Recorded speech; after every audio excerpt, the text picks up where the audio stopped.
Next topic है फिर transformer. अगले टॉपिक का नाम क्या है? ट्रांसफॉर्मर। क्या चीज है भाई ये ट्रांसफॉर्मर? तो अल्टरनेटिंग वोल्टेज को कम या ज्यादा करना हो तो उसके लिए हम इस डिवाइस को यूज करते हैं। ट्रांसफॉर्मर का काम क्या है? अल्टरनेटिंग वोल्टेज को कम या ज्यादा करना।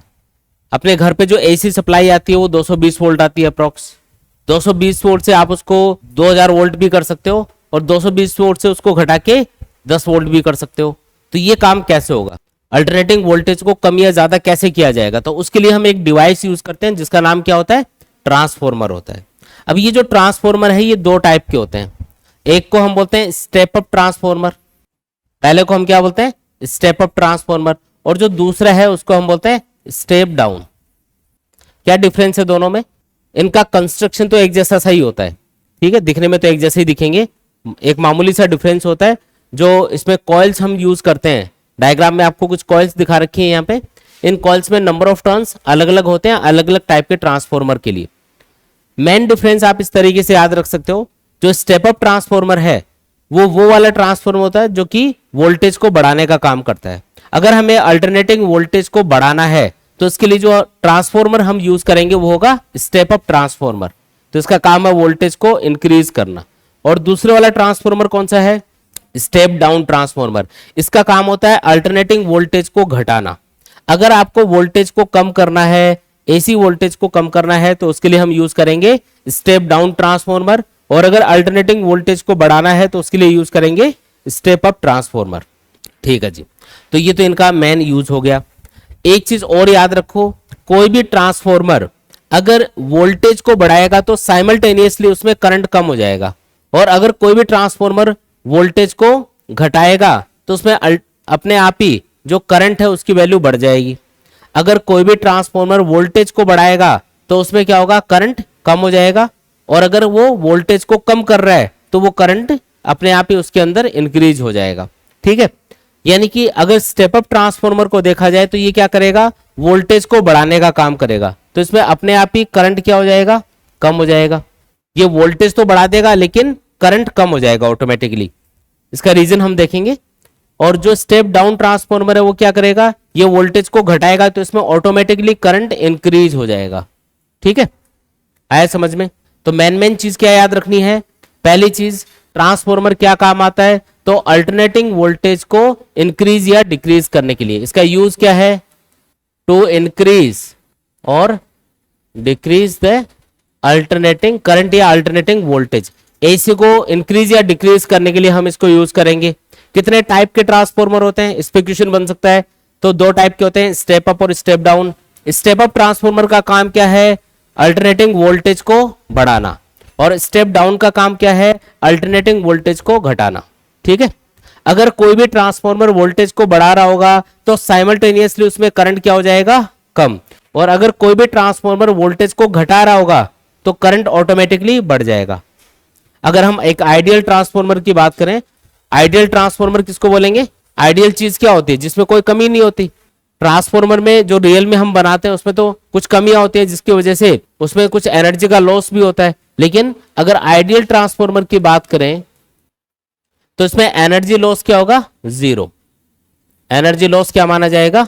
जीरो माना जाएगा। प्रैक्टिकली जो ट्रांसफॉर्मर होते हैं ना, जो रियल में आप यूज करते हो, घर के आसपास जो रखे होते हैं अपने, उनमें एनर्जी लॉस जीरो नहीं होगा, उनमें तो एनर्जी का लॉस होता है। लेकिन एक आइडियल ट्रांसफॉर्मर की बात की जा रही है तो उस आइडियल ट्रांसफॉर्मर के लिए एनर्जी लॉस जीरो माना जाएगा। इसलिए हम क्या लिख सकते हैं कि इसमें इनपुट पावर और आउटपुट पावर बराबर होगी। जितनी इलेक्ट्रिकल पावर इसको कन्वर्ट करने के लिए दी जाएगी, जैसे वोल्टेज को कम या ज्यादा करना है तो आप कुछ इलेक्ट्रिकल एनर्जी, इलेक्ट्रिकल पावर इसको दे रहे हो, तो वो इलेक्ट्रिकल पावर इनपुट साइड में यानी कि जो इसको दिया जा रहा है और आउटपुट साइड में यानी कि जो आपको कन्वर्ट होकर मिलेगा वो बराबर होंगे। तो पावर का फॉर्मूला क्या होता है? वैसे पावर को वोल्टेज और करंट की फॉर्म में हम लिख सकते हैं, वोल्टेज इनटू करंट। तो इनपुट साइड में जो पावर होगी और आउटपुट साइड में जो पावर होगी वो बराबर है। मैं लिख देता हूं, इनपुट साइड में जो पावर है वो है V input into current input, और आउटपुट साइड में जो पावर है उसको लिख देते हैं V output into current output. ठीक है, अब यहां पे V input divided by V output, ये जो रेशियो आएगा ये किसके बराबर आएगा? I output upon I input. और देखो वी आई ऊपर लिखा है, आई आई नीचे लिखा है, इसका मतलब ये दोनों इनवर्सली प्रोपोर्शनल है। दोनों क्या है? Inversely proportional.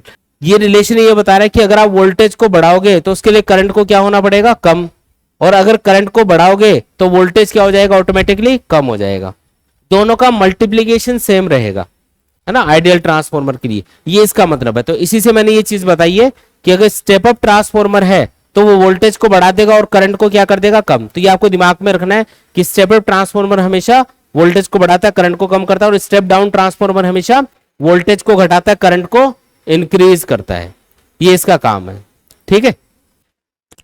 तो अब हम ये देखते हैं कि जो ट्रांसफॉर्मर है वो किस तरीके से काम करता है और इसमें मेन क्या क्या चीजें लगी हुई होती है, इसका कंस्ट्रक्शन, वर्किंग, सारी चीजें देखते हैं एक एक करके। देखो ये जो ट्रांसफॉर्मर आपको यहाँ पे डायग्राम में दिखा रखा है, इसके अंदर हमने रेक्टेंगुलर शेप की एक स्ट्रक्चर दिखा रखी है और इसका नाम क्या है? यहाँ पे कोर, इसको बोला जाएगा कोर। और ये किसकी बनी होती है? तो ये बनी होती है सॉफ्ट आयरन की।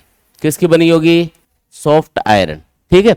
अब सॉफ्ट आयरन ही क्यों यूज किया है ये हम आगे पढ़ेंगे, आगे इसके लॉसेस वगैरह पढ़ेंगे तो उसमें ये चीज आएगी। अभी तो ये याद रखो कि ये जो रेक्टेंगुलर शेप की स्ट्रक्चर है ये कौन से मटेरियल की बनी होती है? सॉफ्ट आयरन की बनी होती है। और इसको प्लेटेड बनाया जाता है। देखो एक के ऊपर एक पतली पतली प्लेट्स को एक के ऊपर एक रख के हमने इसको डिजाइन किया हुआ है या बनाया हुआ है, आपको दिख रहा होगा डायग्राम में। पतली पतली प्लेट्स को आपस में कंबाइन कर दिया और उससे ये सॉलिड स्ट्रक्चर बनेगी। तो इसको हमने क्या नाम दे दिया? कोर बोला इसको, ठीक है, जो कि सॉफ्ट आयरन की बनी हुई है। अच्छा, इसके ऊपर ये दो कॉइल्स यहाँ पे लपेटी हुई है। ये वाली जो कॉइल है इसको हम बोलेंगे प्राइमरी कॉइल, क्योंकि इसको इनपुट वोल्टेज दिया जाएगा। जिस वोल्टेज को हमें चेंज करना है वो हम इस वाली कॉइल को देंगे, तो इसको हम बोलेंगे प्राइमरी कॉइल। और जो आउटपुट आपको मिलेगा, मतलब जो वोल्टेज चेंज होकर आपको मिलेगा वो इधर मिलेगा, तो इसको हम बोलेंगे सेकेंडरी कॉइल। क्या बोलेंगे इसको? Secondary coil. ये कौन सी कॉइल है? प्राइमरी। ये कौन सी कॉइल है? सेकेंडरी। प्राइमरी कॉइल हमेशा वो वाली कॉइल होती है जिसको इनपुट वोल्टेज दिया जाता है, जिसको हमें चेंज करना होता है। और जो चेंज होके आपको मिलता है, जो कन्वर्ट होके मिलेगा, चाहे वो बढ़ के मिल रहा हो या चाहे कम होके मिल रहा हो, जो भी आपको वोल्टेज चेंज होके मिलेगा उसको हम सेकेंडरी कॉइल के अक्रॉस आउटपुट में लेंगे।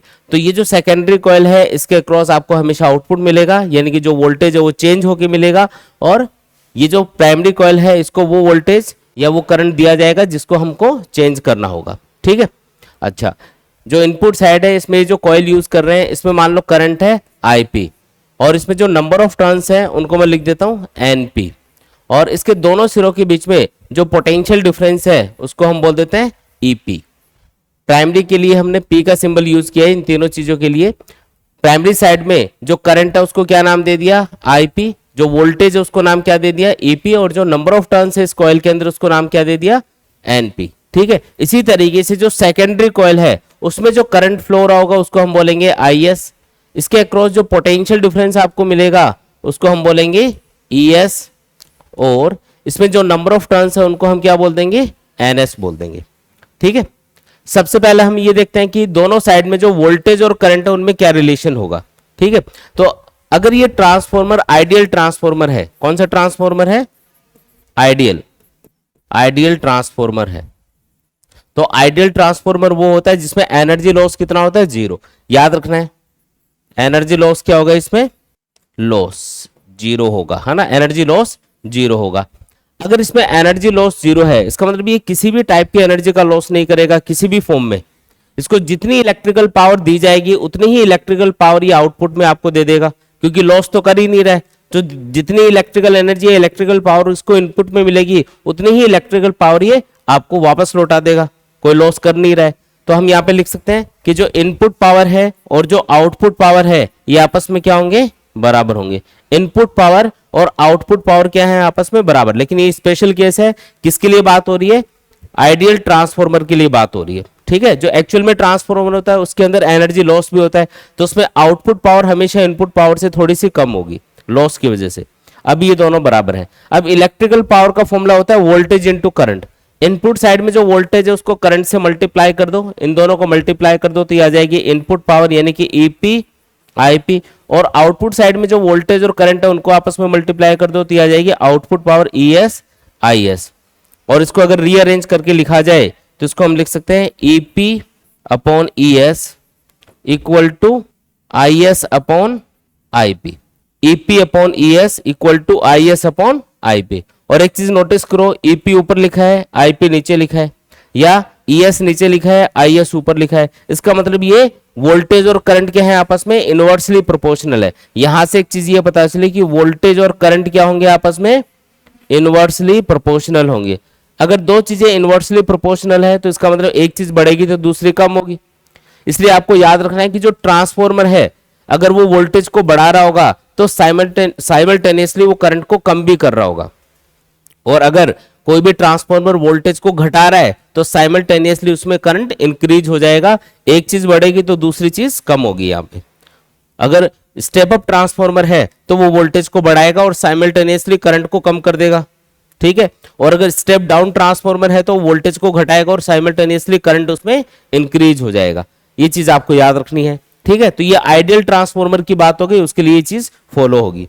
लेकिन जो रियल में ट्रांसफॉर्मर होते हैं उनमें एनर्जी की लॉस भी होते हैं, और एनर्जी लॉसेस की वजह से क्या होता है, कुछ जो पावर है वो वेस्टेज चली जाती है। तो आपको जो आउटपुट पावर मिलेगी वो हमेशा इनपुट पावर से क्या होगी, थोड़ी सी कम होगी, ठीक है। ये चीज याद रखनी है।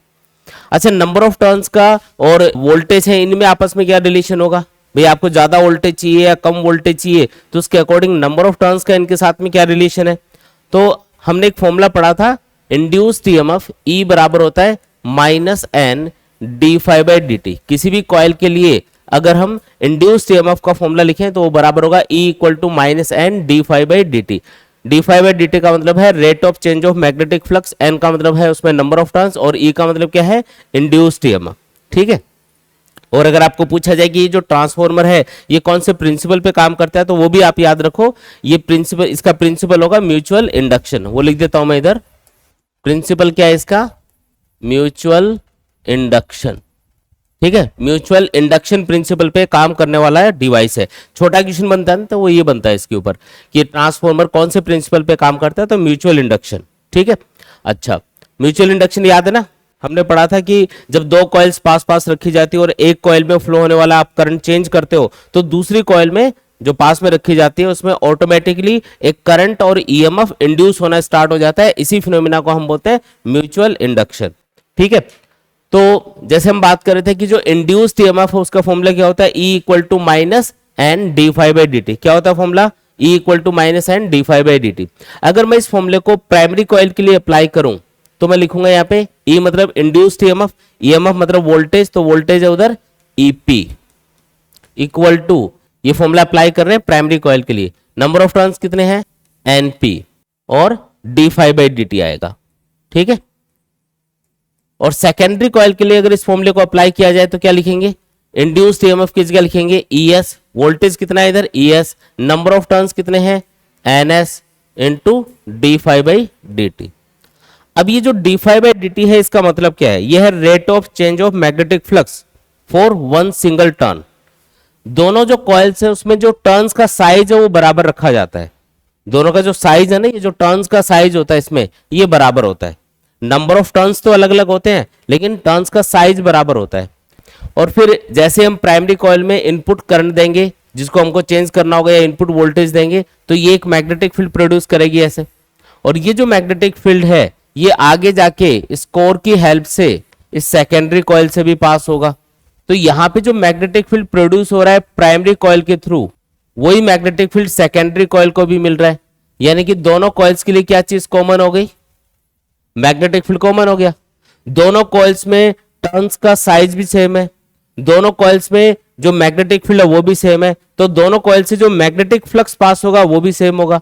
क्योंकि मैग्नेटिक फ्लक्स का फॉर्मूला याद है ना, फाई इक्वल टू क्या होता है बी डॉट ए या बी ए कॉस थीटा।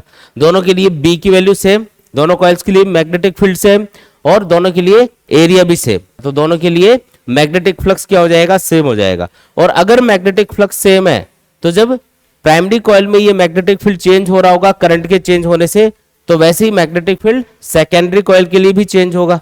यानी कि rate of change of magnetic flux यहाँ पे दोनों के लिए क्या हो जाएगी, सेम हो जाएगी। मैग्नेटिक फ्लक्स सेम होने से क्या होगा, जो D phi by D T है वो चाहे प्राइमरी कॉइल हो या सेकेंडरी कॉइल हो दोनों के लिए क्या हो गया, सेम हो गया। Same for primary and secondary. Coils. ये चीज समझ में आई क्या, ये बताओ पहले तो। दोनों कॉइल्स के लिए टर्न्स का साइज सेम होने से, मैग्नेटिक फील्ड सेम होने से, दोनों से जो मैग्नेटिक फ्लक्स पास होगा वो सेम होगा, और मैग्नेटिक फ्लक्स सेम होने से rate of change of magnetic flux भी दोनों के लिए क्या होगी, सेम, क्योंकि कॉमन मैग्नेटिक फील्ड दोनों से पास हो रहा है। अगर यहाँ पे मैग्नेटिक फील्ड चेंज होगा तो यही मैग्नेटिक फील्ड सेकेंडरी कॉइल से पास हो रहा है, तो यहाँ पे भी मैग्नेटिक फील्ड उसी तरीके से चेंज होगा, तो दोनों से पास होने वाला जो मैग्नेटिक फ्लक्स है वो सेम तरीके से चेंज हो रहा होगा, हम ऐसा बोल सकते हैं।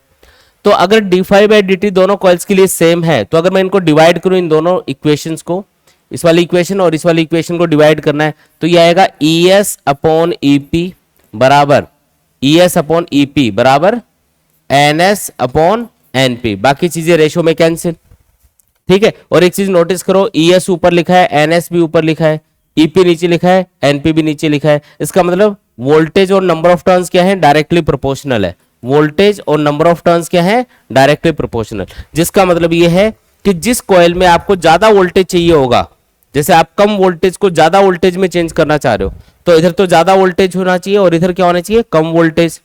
तो जिस कॉइल में आपको ज्यादा वोल्टेज चाहिए उसमें नंबर ऑफ टर्न्स भी क्या रखने पड़ेंगे, ज्यादा रखने पड़ेंगे, ये इसका मतलब है, ठीक है। अगर आपको वोल्टेज को घटाना है तो आपको जितना वोल्टेज घटाना है, जिस रेशो में वोल्टेज घटाना है, उसी रेशो में आपको नंबर ऑफ टर्न्स भी घटाने पड़ेंगे, कम रखने पड़ेंगे। जैसे मान लो कि आपने इसे इधर दिया 10 वोल्ट और उसको 50 वोल्ट में चेंज करना है, तो कितना गुना बढ़ाना है, 5 गुना आपको वोल्टेज बढ़ाना है।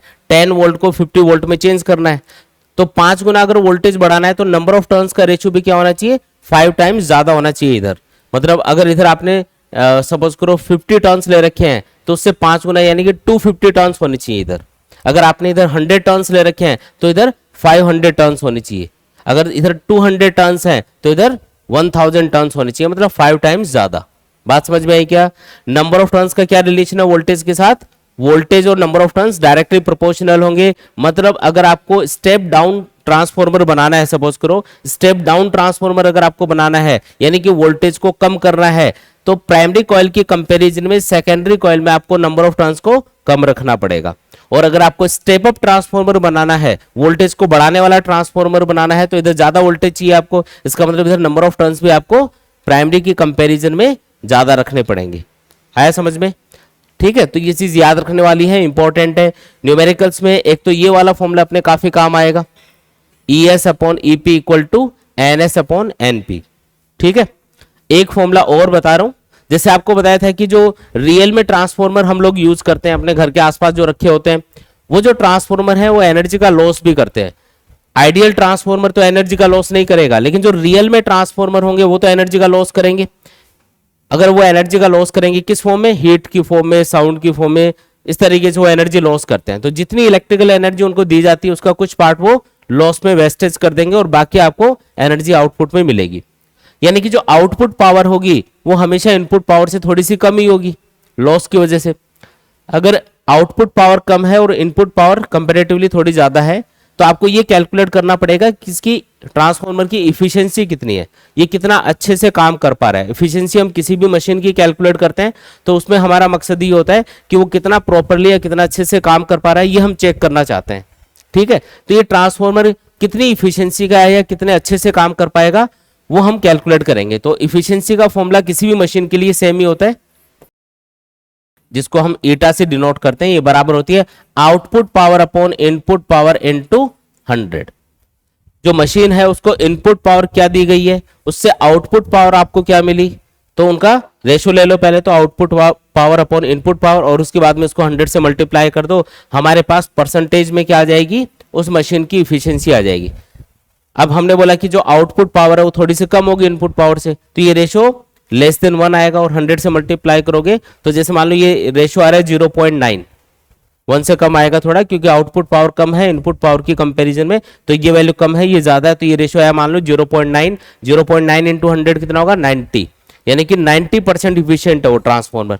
अब 90% इफिशियंसी का मतलब क्या है, उस ट्रांसफॉर्मर को जितनी भी इलेक्ट्रिकल पावर दी जाएगी उसका 90% वो आउटपुट में दे देगा आपको। लेकिन जो 10% है 100 में से 90% तो आउटपुट में दे दिया, तो 10% कहां गया, 10% उसने एनर्जी लॉस कर दिया या पावर लॉस कर दिया, ये इसका मतलब है। तो जितना ज्यादा इफिशियंसी होती है ना किसी भी मशीन की, वो उतनी ही अच्छी मानी जाती है।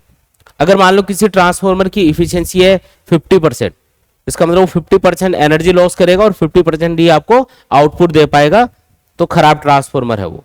इफिशियंसी होनी चाहिए 80-90% के आसपास कुछ, ठीक है। ये समझ में आया फॉर्मूला। अच्छा, इसको आप ऐसे भी लिख सकते हो इफिशियंसी वाले फॉर्मूले को। आउटपुट पावर का फॉर्मूला क्या होगा, तो output voltage into output current, ये होगा output power ES into IS। और इसी तरीके से इनपुट पावर को क्या लिखेंगे, EP इंटू IP इंटू 100। ये अपने पास क्या आ गया, इफिशियंसी आ गई वोल्टेज और करंट की टर्म्स में। तो वोल्टेज और करंट की टर्म्स में फॉर्मूला चाहिए तो ये हो गया, पावर की टर्म्स में चाहिए तो ऊपर वाला हो गया। तो ये दो फॉर्मूले हैं जो हम न्यूमेरिकल्स वगैरह में यूज करेंगे। कौन सा है, पहला formula ES upon EP equal to NS upon NP, और दूसरा फॉर्मूला क्या है, इफिशियंसी का फॉर्मूला है output power upon input power into 100, है ना। ये इससे परसेंटेज में अपने पास इफिशियंसी आ जाएगी। तो ये दो फॉर्मूले इसमें काफी इंपॉर्टेंट है। तो ये तो इसके वर्किंग वगैरह सारी चीजें हो गई। किस प्रिंसिपल पे काम करेगा वो याद रखना है, छोटा क्वेश्चन उसी पे बनेगा। म्यूचुअल इंडक्शन प्रिंसिपल पे काम करेगा, ठीक है। अब हम ये देखते हैं कि इसमें कौन कौन से टाइप के लॉस होते हैं। अब इसके लॉसेस हम स्टडी करेंगे भाई। जो एनर्जी लॉस होते हैं उसकी वजह से ही आपको इफिशियंसी 100% से कम मिलती है, तो वो कौन कौन से टाइप के एनर्जी लॉस हैं और उनको कैसे दूर किया जाता है वो हम स्टडी करेंगे अब।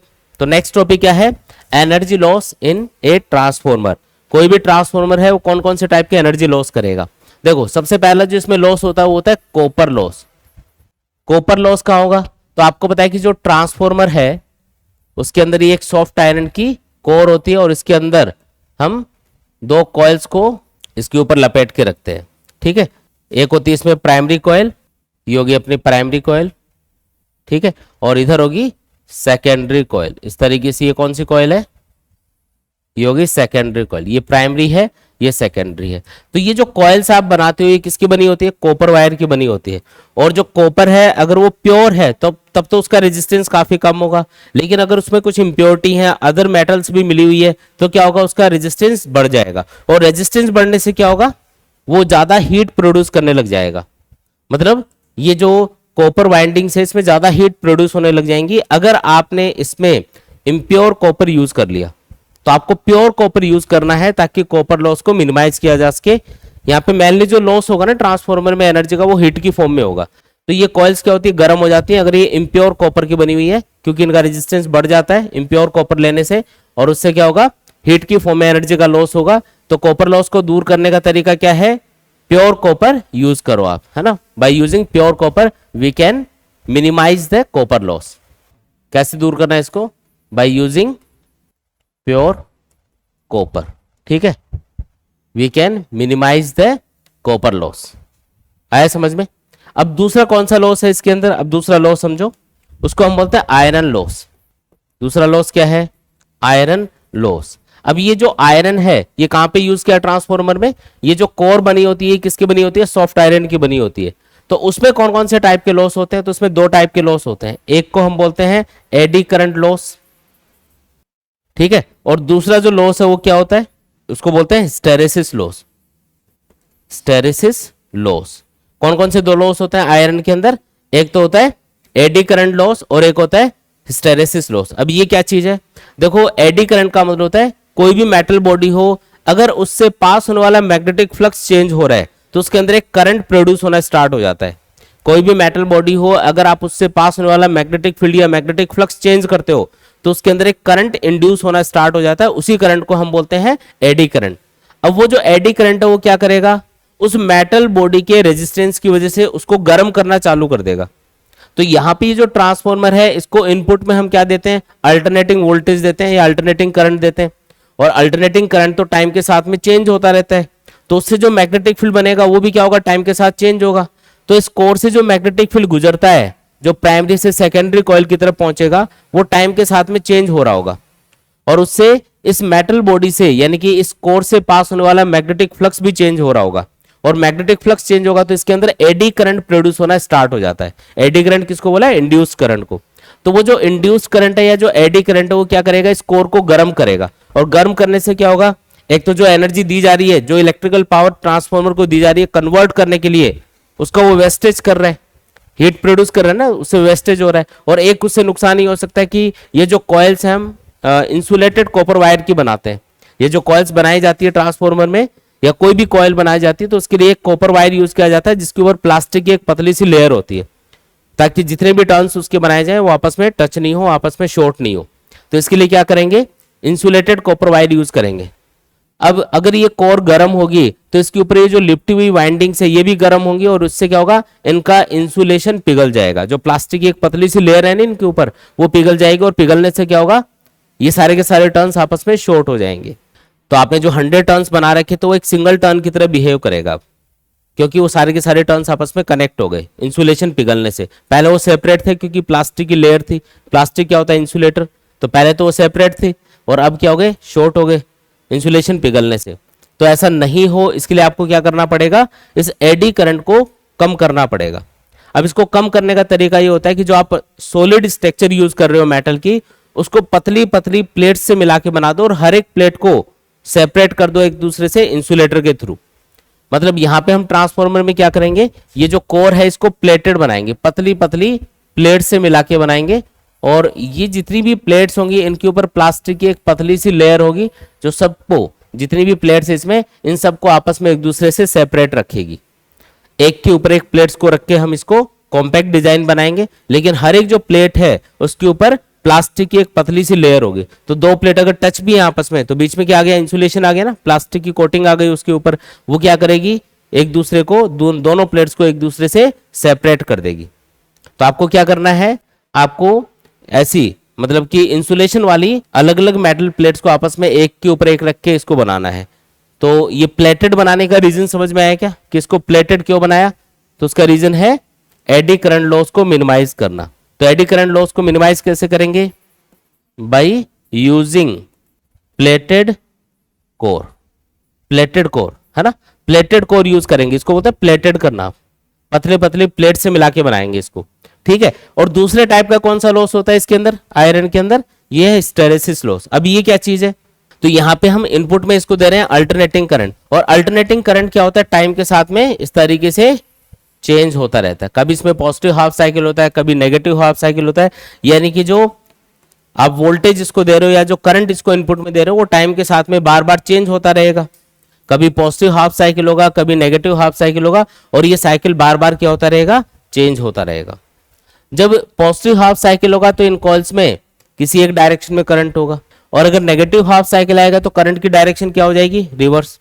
अब जो मैग्नेटिक फील्ड यहाँ पे प्रोड्यूस होगा इन कॉइल्स के अंदर, वो करंट की डायरेक्शन पे डिपेंड करेगा। अगर पहले पॉजिटिव हाफ साइकिल इनपुट में आया तो किसी एक डायरेक्शन में कॉइल में या सोलेनॉइड में करंट होगा और उसकी वजह से किसी एक डायरेक्शन में मैग्नेटिक फील्ड प्रोड्यूस होगा। लेकिन जैसे ये नेगेटिव हाफ साइकिल आएगा तो करंट की डायरेक्शन रिवर्स हो जाएगी और उससे मैग्नेटिक फील्ड भी क्या हो जाएगा, पहले से रिवर्स डायरेक्शन में हो जाएगा। तो मैग्नेटिक फील्ड की डायरेक्शन यहाँ पे बार बार क्या होगी, रिवर्स होती रहेगी। यहाँ पे जब एसी का पॉजिटिव हाफ साइकिल आएगा तो इस कॉइल में किसी एक डायरेक्शन में करंट होगा और किसी एक डायरेक्शन में ये मैग्नेटिक फील्ड प्रोड्यूस कर रही होगी जो इस कोर से पास होगा। और जब ये नेगेटिव हाफ साइकिल आएगा तो ये जस्ट अपोजिट डायरेक्शन में मैग्नेटिक फील्ड प्रोड्यूस करेगी, उससे एक अपोजिट मैग्नेटिक फील्ड प्रोड्यूस होगा जो इस कोर को वापस से अपोजिट डायरेक्शन में मैग्नेटाइज करने की कोशिश करेगा, क्योंकि ये सॉफ्ट आयरन का बना होता है ये कोर। और सॉफ्ट आयरन का इसको इसलिए रखते हैं क्योंकि ये इजिली मैग्नेटाइज हो जाता है, और उससे क्या फायदा होगा, जो primary coil magnetic field produce करेगी वो इजीली सेकेंडरी कॉइल को मिल पाएगा। प्राइमरी कॉइल जो मैग्नेटिक फील्ड प्रोड्यूस कर रही है उसको हमको सेकेंडरी कॉइल तक पहुंचाना है, तो उसके लिए हम ये सॉफ्ट आयरन की कोर यूज कर रहे हैं। ये सॉफ्ट आयरन की कोर मैग्नेटाइज होकर एक स्ट्रॉन्ग मैग्नेटिक फील्ड प्रोड्यूस करेगी और प्राइमरी कॉइल के मैग्नेटिक फील्ड को कंप्लीटली सेकेंडरी कॉइल तक पहुंचा पाएगी। तो यहाँ पे एक चीज नोटिस करो कि जब पॉजिटिव हाफ साइकिल या नेगेटिव हाफ साइकिल आ रहे हैं, एसी के पॉजिटिव और नेगेटिव हाफ साइकिल आ रहे हैं, तो यहाँ पे करंट की डायरेक्शन रिवर्स होगी और उससे मैग्नेटिक फील्ड भी रिवर्स होगा बार बार जो ये कॉइल प्रोड्यूस करेगी। तो इससे ये जो कोर है ये बार बार मैग्नेटाइज, फिर डीमैग्नेटाइज, फिर अपोजिट डायरेक्शन में मैग्नेटाइज, फिर वापस पहले वाली डायरेक्शन में मैग्नेटाइज, फिर डीमैग्नेटाइज, ये बार बार होती रहेगी। यहाँ पे जो मैग्नेटिक फील्ड प्रोड्यूस होगा ना इस कॉइल के अंदर, वो इसको मैग्नेटाइज करेगा। मैं डायग्राम के थ्रू बता देता हूँ आपको। मान लो कि इस कॉइल में एक करंट फ्लो होगा, एसी करंट, और वो जो मैग्नेटिक फील्ड प्रोड्यूस कर रहा है वो इस तरीके से है। जब पॉजिटिव हाफ साइकिल आएगा एसी का तो उस टाइम पे इस डायरेक्शन में मैग्नेटिक फील्ड प्रोड्यूस होगा, तो ये जो सॉफ्ट आयरन की कोर है ये इस डायरेक्शन में मैग्नेटाइज होगी, लेकिन जब नेगेटिव हाफ साइकिल आएगा तो ये अपोजिट डायरेक्शन में मैग्नेटिक फील्ड प्रोड्यूस करेगी कॉइल, उससे ये कोर अपोजिट डायरेक्शन में मैग्नेटाइज होगी। तो पहले इसको डीमैग्नेटाइज होना पड़ेगा, क्योंकि पहले ये इधर मैग्नेटाइज है, अब उल्टा मैग्नेटाइज होना है तो इसको पहले क्या होना पड़ेगा, डीमैग्नेटाइज होना पड़ेगा। अब जो डीमैग्नेटाइज करने में एनर्जी खर्च होगी वो हमारा लॉस है, क्योंकि बार बार कोई चीज अगर मैग्नेटाइज डीमैग्नेटाइज मैग्नेटाइज डीमैग्नेटाइज की जा रही है तो किसी भी मैग्नेटाइज बॉडी को डीमैग्नेटाइज करने के लिए भी एनर्जी देनी पड़ती है, अपने आप वो डीमैग्नेटाइज नहीं होती। तो यहाँ पे ये जो हिस्टैरिसीस लॉस है ये इसी टाइप का लॉस होता है, जब कोई भी मैग्नेटिक मटेरियल बार बार मैग्नेटाइज और डीमैग्नेटाइज किया जा रहा हो तो उसमें जो एनर्जी का लॉस होगा उसी को हम बोलते हैं हिस्टैरिसीस लॉस। अब ये मिनिमाइज कैसे करेंगे, तो यहाँ पे देखो हमने ये जो कोर है ये किसकी बनाई हुई है, सॉफ्ट आयरन की। तो सॉफ्ट आयरन के अंदर ये हिस्टैरिसीस लॉस सबसे कम होता है, इसीलिए सॉफ्ट आयरन की कोर बनाई जाती है। आप चाहो तो स्टील की कोर बना सकते हो, लेकिन उसमें हिस्टैरिसीस लॉस क्या होगा, ज्यादा, क्योंकि जो स्टील होता है वो एक हार्ड फेरोमैग्नेट होता है जो इजीली मैग्नेटाइज या डीमैग्नेटाइज नहीं होता, तो उसमें ये लॉस ज्यादा होगा। तो आपको हिस्टैरिसीस लॉस को कैसे मिनिमाइज करना है, by using soft iron for the core. Core के लिए अगर आप सॉफ्ट आयरन यूज करते हो तो उससे आप हिस्टैरिसीस लॉस को क्या कर सकते हो, मिनिमाइज कर सकते हो, कम कर सकते हो। ये तरीका है इसको कम करने का। अदर मेटल यूज करोगे तो क्या होगा, हिस्टैरिसीस लॉस ज्यादा होगा उसमें, ठीक है। अच्छा जी, तीसरा जो लॉस है उसको हम बोलते हैं मैग्नेटोस्ट्रिक्शन। ये क्या चीज है अभी, मैग्नेटोस्ट्रिक्शन का मतलब है जब भी आप किसी ट्रांसफॉर्मर के पास से गुजरोगे तो आपको एक साउंड सुनाई देगा, उसमें ची ची ऐसा साउंड सुनाई देगा। तो वो जो साउंड है वो कहां से आ रहा है, तो कोई भी ट्रांसफॉर्मर हो वो हाई वोल्टेज के ऊपर क्या करता है, उसके जो एटम्स है उनके वाइब्रेट होने से एक साउंड प्रोड्यूस करने लग जाता है। कोई भी ट्रांसफॉर्मर हो उसमें या तो प्राइमरी साइड में या सेकेंडरी साइड में किसी न किसी एक साइड में हाई वोल्टेज होगा। जैसे अगर आप लो वोल्टेज को हाई वोल्टेज में चेंज करोगे तो इधर हाई वोल्टेज होगा, या हाई वोल्टेज को लो वोल्टेज में चेंज करोगे तो उधर हाई वोल्टेज है। तो ट्रांसफॉर्मर की जो कॉइल्स है उनमें से किसी न किसी एक कॉइल को तो हाई वोल्टेज दिया ही जाएगा या आउटपुट में हाई वोल्टेज लिया जाएगा। हाई वोल्टेज के ऊपर क्या होता है, जो एटम्स है वो वाइब्रेट करने लग जाते हैं, और एटम्स के वाइब्रेशन की वजह से क्या होगा, साउंड प्रोड्यूस होने लग जाएगा ट्रांसफॉर्मर के अंदर। वो जो साउंड आपको सुनाई देता है उसको हमिंग नॉइस बोलते हैं। वैसे क्या सुनाई देगा, हमिंग नॉइस, ची ची की ऐसे आवाज आएगी। तो वो जो नॉइस प्रोड्यूस हो रहा है, जो एक तरह से साउंड प्रोड्यूस हो रहा है, वो कहां से प्रोड्यूस हो रहा है, तो जो ट्रांसफॉर्मर को हमने इलेक्ट्रिकल एनर्जी दी थी, इलेक्ट्रिकल पावर दी थी, उसी का कुछ पार्ट साउंड एनर्जी में कन्वर्ट हो रहा है। तो वो भी एक टाइप का लॉस है। यानी कि जो ट्रांसफॉर्मर है अगर वो आवाज कर रहा है ज्यादा, इसका मतलब वो एनर्जी का लॉस कर रहा है, क्योंकि साउंड अपने आप तो प्रोड्यूस हो नहीं रहा। भाई कोई भी टाइप की एनर्जी हो वो एक फॉर्म से दूसरे फॉर्म में कन्वर्ट तो हो सकती है, लेकिन ना तो प्रोड्यूस होती है ना डिस्ट्रॉय। तो साउंड अगर प्रोड्यूस हो रहा है तो वो इलेक्ट्रिकल एनर्जी का एक पार्ट है जो साउंड में कन्वर्ट हो गया। तो ये एक लॉस है एक तरह से। कैसे मिनिमाइज करेंगे इसको, बाय यूजिंग कॉम्पैक्ट डिजाइन। जो ट्रांसफॉर्मर की कोर है इसको कॉम्पैक्ट डिजाइन करेंगे, जो कॉइल्स है उनको कॉम्पैक्टली इसके ऊपर लपेटा जाएगा, लूज नहीं रखेंगे इनको। तो by using compact design we can minimise the magnetostriction, है ना। मैग्नेटोस्ट्रिक्शन मतलब साउंड प्रोड्यूस होना। ये वाला जो लॉस है इसको बोलते हैं मैग्नेटोस्ट्रिक्शन। और इसको मिनिमाइज करने का तरीका क्या है, बाय यूजिंग कॉम्पैक्ट डिजाइन। जैसे हम नई बाइक लेके आते हैं, नई स्कूटी लेके आते हैं, तो क्या होता है उसके अंदर, शुरू में तो वो कोई आवाज नहीं करती, लेकिन थोड़े टाइम बाद में जब हम उसको यूज करते हैं, साल भर बाद में, तो उसमें सारी चीजें बजने लग जाती है। क्यों, क्योंकि उसके नट बोल्ट वगैरह सब लूज हो जाते हैं, और लूज पार्ट्स हमेशा आवाज करते हैं। तो अगर आपने इसको लूज रखा, इन प्लेट्स को आपस में प्रॉपर्ली चिपकाया नहीं, जो कोर की प्लेट्स हैं उनको प्रॉपर्ली नहीं चिपकाया, जो कॉइल्स उनको लूज छोड़ दिया, तो उसमें ज्यादा साउंड प्रोड्यूस होगा, ये वाला लॉस ज्यादा होगा उसमें, ठीक है। तो मिनिमाइज करने के लिए इसको कॉम्पैक्टली आपको डिजाइन करना है। फोर्थ जो इसमें लॉस है वो है leakage of magnetic flux. Leakage of magnetic flux, ये कौन सा टाइप का लॉस है भाई, देखो लीकेज ऑफ मैग्नेटिक फ्लक्स का मतलब है जो primary coil magnetic field produce कर रही है, क्या वो कंप्लीटली सेकेंडरी कॉइल को मिल पा रहा है। अगर मिल पा रहा है तो यहाँ पे जो मैग्नेटिक फ्लक्स का लीकेज है वो मिनिमम होगा। लेकिन जितना मैग्नेटिक फील्ड ये कॉइल प्रोड्यूस कर रही है प्राइमरी कॉइल, अगर उसका हाफ ही मिल पा रहा है इसको, या कम मिल पा रहा है उससे, तो उससे क्या होगा, जो भी मैग्नेटिक फील्ड इसने प्रोड्यूस किया वो प्रॉपरली इसको मिला ही नहीं, कम मिला इसको, तो हम बोलेंगे कि मैग्नेटिक फ्लक्स का लीकेज हो गया। मतलब वो इसको मिल ही नहीं पा रहा, वो अदर कहीं चला गया एक तरह से, ठीक है। तो उससे क्या होगा, उसकी जो म्यूचुअल इंडक्शन वाली फिनोमेना होती है ट्रांसफॉर्मर में, ये कम होगी। और म्यूचुअल इंडक्शन अगर कम होगा तो प्राइमरी कॉइल जितना भी एनर्जी इसको सेकेंडरी कॉइल को ट्रांसफर करना चाहेगी, वो एनर्जी ट्रांसफर नहीं हो पाएगी, म्यूचुअल इंडक्शन कम होगा, जिसकी वजह से आउटपुट पावर आपको या आउटपुट एनर्जी आपको कम मिलेगी। म्यूचुअल इंडक्शन की वजह से ही यहाँ पे आउटपुट में आपको वोल्टेज मिल रहा है, यहाँ पे इस सेकेंडरी कॉइल के दोनों सिरों के बीच में जो ईएमएफ यहाँ पे प्रोड्यूस हो रहा है ना, वही अपना आउटपुट है। म्यूचुअल इंडक्शन की वजह से जो ईएमएफ प्रोड्यूस होता है सेकेंडरी कॉइल में, वही आपका आउटपुट है। तो अगर म्यूचुअल इंडक्शन ही कम होगा तो सेकेंडरी कॉइल के अक्रॉस आपको आउटपुट कम मिलेगा, आउटपुट वोल्टेज करंट सब कम मिलेंगे तो एक तरह से लॉस हो गया अपन को। जितनी इलेक्ट्रिकल पावर दी जा रही है उतनी मिल ही नहीं पाएगी सेकेंडरी कॉइल के अक्रॉस। तो इस लॉस को मिनिमाइज कैसे किया जाए, तो इसका तरीका ये होता है कि ये जो कोर है इसको हम इस तरीके से डिजाइन करते हैं ताकि प्राइमरी कॉइल जो भी मैग्नेटिक फील्ड प्रोड्यूस करे वो कंप्लीटली सेकेंडरी कॉइल को मिल पाए। ये देखो कोर की जो एक्चुअल में स्ट्रक्चर होती है ना, वो इस टाइप की होती है। डायग्राम जो एग्जाम में बनाना है वो तो इस टाइप का ही बनाना है अपन को, थोड़ा सिंपल डायग्राम है। बाकी एक्चुअल में जो कोर होती है वो इस टाइप की होती है, ठीक है। इस टाइप की सी कोर हम यूज करते हैं। इसमें ये दो गैप होते हैं, ये दो खाली जगह होती है। ये जो बीच वाला पोर्शन है कोर का, इसके ऊपर दोनों वाइंडिंग्स को लपेटा जाता है। जैसे जो प्राइमरी कॉइल है उसको इसी के ऊपर लपेटेंगे इस तरीके से, ये है प्राइमरी कॉइल। और फिर जो सेकेंडरी कॉइल है उसको भी इसी के ऊपर लपेटते हैं, अलग नहीं होती इस तरीके से। इसी के ऊपर हम दूसरा कॉपर वायर लेंगे और उसको इसके ऊपर लपेट देंगे इस तरीके। ये लो, ये सेकेंडरी कॉइल है। पहले प्राइमरी कॉइल को लपेट दिया इसके ऊपर बीच वाले पोर्शन पे, फिर दूसरा वायर लिया और उससे सेकेंडरी कॉइल बना दी।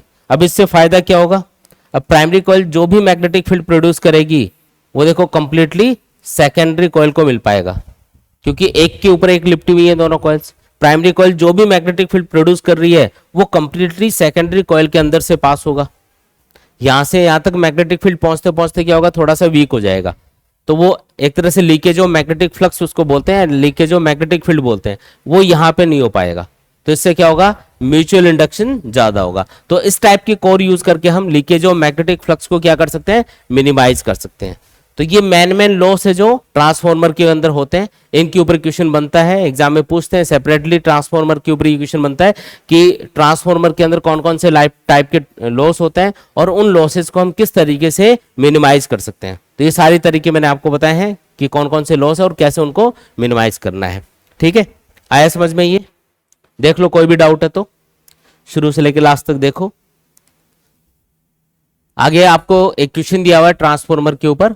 देखो क्वेश्चन क्या है, calculate the current drawn by the primary of a transformer which step down 200 volt to 20 volt to operate a device of resistance 20 ohm assuming the efficiency of the transformer to be 80%।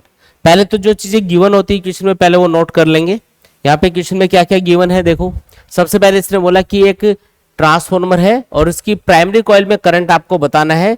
ये transformer क्या कर रहा है, step down कर रहा है 200 volt को 20 volt के अंदर। स्टेप डाउन ट्रांसफॉर्मर है तो इसकी प्राइमरी कॉइल को जो वोल्टेज दिया जा रहा है वो तो 200 वोल्ट है और आउटपुट में जो मिल रहा है सेकेंडरी कॉइल के अक्रॉस वो 20 वोल्ट है। To operate a device of resistance 20 ohm, और जिस डिवाइस को वोल्टेज कम करके हमको ऑपरेट करना वो 20 ओम का है, यानी कि ये आउटपुट रेजिस्टेंस आपको दे रखा है 20 ओम के बराबर। ठीक है, इफिशियंसी कितनी दे रखी है ट्रांसफॉर्मर की, 80%, जिसका मतलब है ये 80% एनर्जी को कन्वर्ट कर पाएगा इफिशिएंटली और 20% क्या करेगा, एनर्जी का लॉस करेगा। ठीक है जी, आपको इनपुट करंट पूछा है। पहले तो आउटपुट वोल्टेज आपको दे रखा है, आउटपुट रेजिस्टेंस आपको दे रखा है, तो आउटपुट करंट कैलकुलेट कर लेते हैं, उसकी जरूरत पड़ेगी हमको। आउटपुट करंट बराबर होगा output voltage ES divided by output resistance RO। Output voltage कितना 20, आउटपुट रेजिस्टेंस भी 20, तो ये आ जाएगा 1 एम्पियर। तो आउटपुट साइड में जो आपको करंट मिल रहा है वो कितना मिल रहा है, 1 एम्पियर के बराबर मिल रहा है। अब इफिशियंसी का मतलब होता है output power upon input power into 100, और आउटपुट पावर को आप क्या लिख सकते हो, ES into IS divided by input power EP into IP into 100। अब देखो ES, EP और IS ये तीनों चीजें हमको पता है और जो इफिशियंसी है वो भी हमको गिवन है, तो IP आप इजीली पता कर सकते हो। IP बराबर आ जाएगा आईपी इधर ले जाओ, इफिशियंसी को इधर ले आओ, तो ये आएगा ES IS divided by EP into eta into 100। तो बताओ आंसर क्या आएगा। ES कितना है 20, IS कितना है 1 एम्पियर डिवाइडेड बाई ईपी कितना है 200 और इफिशियंसी कितनी है 80% और इंटू 100 कितना आएगा सॉल्व करोगे तो। एक जीरो तो यहाँ पे उड़ा ही देते हैं, ये 2 जीरो भी उड़ा दो, ये आएगा 2 से 2 कैंसिल होके 1/8 एम्पियर। तो ये है अपना इनपुट करंट, ठीक है आईपी। आया समझ में, प्राइमरी कॉइल को इतना करंट दिया जा रहा है, ये आपका फाइनल आंसर है। अगला क्वेश्चन देखो, A step down transformer operates on a 2.5 kilovolt line. It supplies a load with 20 ampere. The ratio of the primary winding to the secondary is 10:1. If the transformer is 90% efficient, then calculate the power output, the voltage and current in the secondary. एक तो output power बतानी है और एक secondary coil में आपको यानी output side में आपको वोल्टेज और करंट भी बताना है, यानी कि आउटपुट करंट और आउटपुट वोल्टेज बताना है, साथ में आउटपुट पावर बतानी है। ठीक है जी, क्या क्या चीजें गिवन है पहले वो लिख लो। ट्रांसफॉर्मर 2.5 किलोवोल्ट के ऊपर ऑपरेट हो रहा है, मतलब ये इनपुट वोल्टेज है, ये है ईपी 2.5 किलोवोल्ट। ठीक है, किलो मतलब 10 की पावर 3 होता है, तो इसको सॉल्व करोगे तो ये 2500 वोल्ट आ जाएगा। ठीक है, it supplies a load with 20 ampere. ये आपको इनपुट साइड में जो करंट है वो आपको दे रखा है 20 एम्पियर। इनपुट साइड में कोई लोड है यानी कोई रेजिस्टेंस है, उसको इसने 20 एम्पियर करंट सप्लाई किया इतने वोल्टेज ने, तो ये इनपुट करंट हो गया अपना। The ratio of the primary winding to the secondary winding यानी कि NP/NS आपको दे रखा है जो कि 10:1 के बराबर है। वाइंडिंग्स का जो नंबर ऑफ टर्न्स का रेशियो है वो आपको दे रखा है। If the transformer is 90% efficient, efficiency कितनी है 90%, 90%। ठीक है, तो आपको पूछा है आउटपुट पावर वगैरह ये सब बताओ। ठीक है जी, आउटपुट वोल्टेज और आउटपुट करंट और आउटपुट पावर आपको बतानी है। इनपुट वोल्टेज इनपुट करंट आपको दे रखा है, तो आप इससे इनपुट पावर तो कैलकुलेट कर ही सकते हो इजीली। इनपुट पावर क्या होगी ईपी इंटू आईपी। ठीक है, ईपी कितना होगा 2500 और आईपी कितना होगा 20। सॉल्व करोगे तो कितना आएगा 5 इंटू 10 की पावर कितना बन जाएगा 10 की पावर 4 बन जाएगा। तो ये आएगा अपने पास में वाट के अंदर। तो ये आ गई इनपुट पावर। अब इफिशियंसी वाला फॉर्मूला यूज करेंगे। इफिशियंसी का फॉर्मूला होता है output power upon input power into 100, और इससे हम क्या कैलकुलेट कर लेंगे, हम आउटपुट पावर कैलकुलेट कर लेंगे। इनपुट पावर तो अपने पास आ ही चुकी है, तो आउटपुट पावर का फॉर्मूला क्या बन जाएगा, आउटपुट पावर इक्वल टू, ये देखो सब उधर ले जाओ, eta into input power divided by 100। ईटा है 90, जो इनपुट पावर है वो है अपने पास में 5 इंटू 10⁻⁴ डिवाइडेड बाई 100। सॉल्व करोगे तो कितना आएगा 2 जीरो तो ये उड़ा देंगे, तो ये आएगा 45,000 वाट। तो ये है अपनी आउटपुट पावर। आया समझ में, ये आउटपुट पावर आ गई। अब आपको नंबर ऑफ टर्न्स का रेशियो दे रखा है, तो नंबर ऑफ टर्न्स का जो रेशियो होता है वही वोल्टेज का रेशियो होता है, ये आपको पता है। ES/EP ये बराबर होता है NS/NP के। तो यहाँ पे नंबर ऑफ टर्न्स का रेशियो आपको दे रखा है और EP भी आपको दे रखा है, तो ES आप इजीली पता कर सकते हो। ES बराबर आ जाएगा EP इंटू NS/NP। ES कितना आएगा सॉल्व करोगे तो, EP कितना दे रखा है 2500। ठीक है, और NS/NP कितना है वो देखो, NP/NS लिखा है तो उसका उल्टा करना पड़ेगा 1/10, तो ये आएगा 250 वोल्ट। ये है आउटपुट वोल्टेज।